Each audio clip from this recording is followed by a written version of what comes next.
Agarii Tulluu giddu galeessa Oromiyaa godina Shawaa Kaabaa aanaa Dagam iddoo addaa Leemman Sillaasee jedhamtutti bara 1934tti dhalate.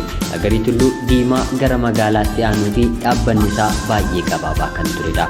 Yommuu halaalatti ilaalan nama homaa hin beekne kan fakkaatu yoo ta'u, yeroo baay'ee fuulli isaarraa gammachuun kan dubbifamu nama ture.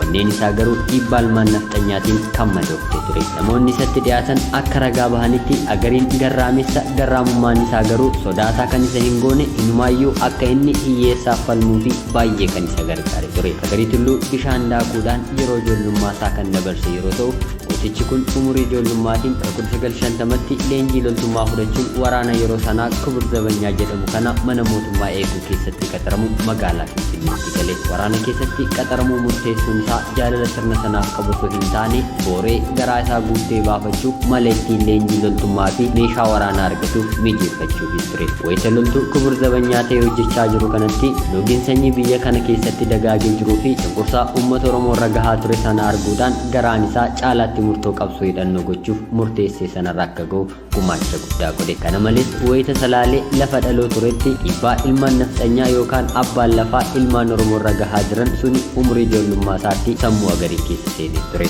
Wayita loltuu Kubur Zabanyaa ta'uun Finfinneetti tajaajilaa ture sana miseensa waldaa wal gargaarsaa Maccaaf Tuulamaa ta'uudhaan sochii sabboonummaa Oromoo waldichaan jalqabe sana keessatti illee qooda fudhachaa akka ture seenaan jireenya isaanii mirkaneessa.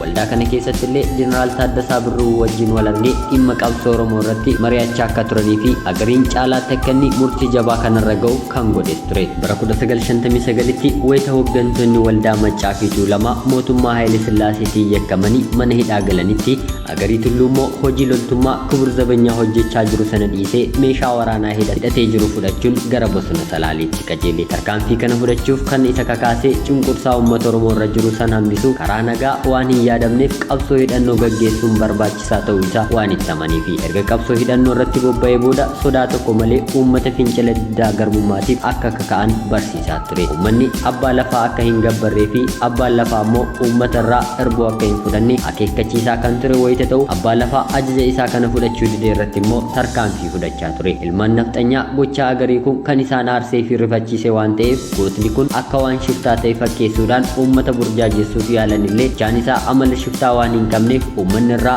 kan hin fudhanne ture. Sababiin isaas Agariin akka shiftaa qabeenya namaa kan saamu osoo hin taane rakkoo hiyyeessaaf nama falmuu fi qabeenya warra ilmaan nafxanyaa qofa addaan baasee nama saamu ture.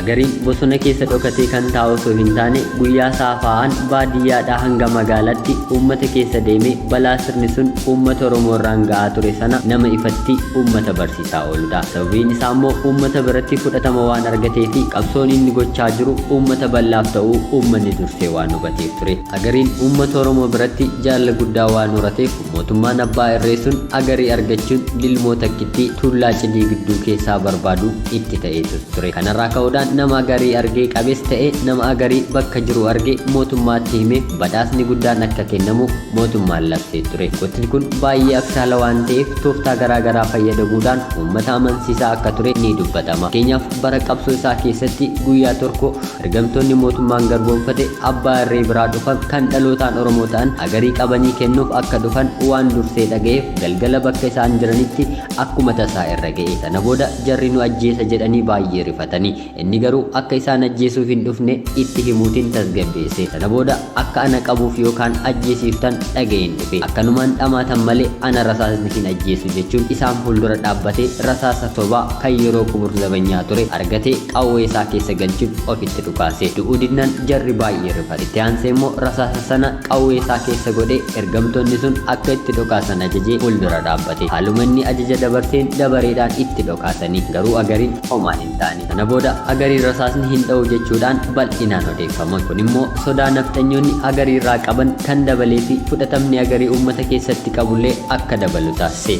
Kabaja guddaas akka argatu ta'e. Agarii Tulluu hordoffii mootummaa abbaa irree waan itti baay'ateef yeroo hundaa of jijjiiree qabsoo sana adeemsa ture. Yeroo tokko qeesii fakkaatee yoo deemu yeroo biraa immoo kadhattuu fakkaatee deema. Yommuu barbaade immoo qotee bulaa baadiyyaa fakkaatee waan garaasaa hojjechaa tura. Yeroo sana namoonni oduu funaananii qaama nageenyaaf geessan agariin qeesii fakkaatee amma asiin darbee agarree ture yoo jedhan tibba sana namni uffata qeesii uffate hundi qaama nageenyaatti qabamanii qorannoo irratti gaggeeffama. Tokko turanii immoo agariin kadhattuu fakkaatee yommuu asiin darbu agarree turre oduun jedhu qaama nageenyaa qaqqaba. Tibba sana immoo kadhattuun hundi qabamanii mana hidhaatti guuramuun kanuma barame ture. Garuu agarii argachuun hin dandeenye.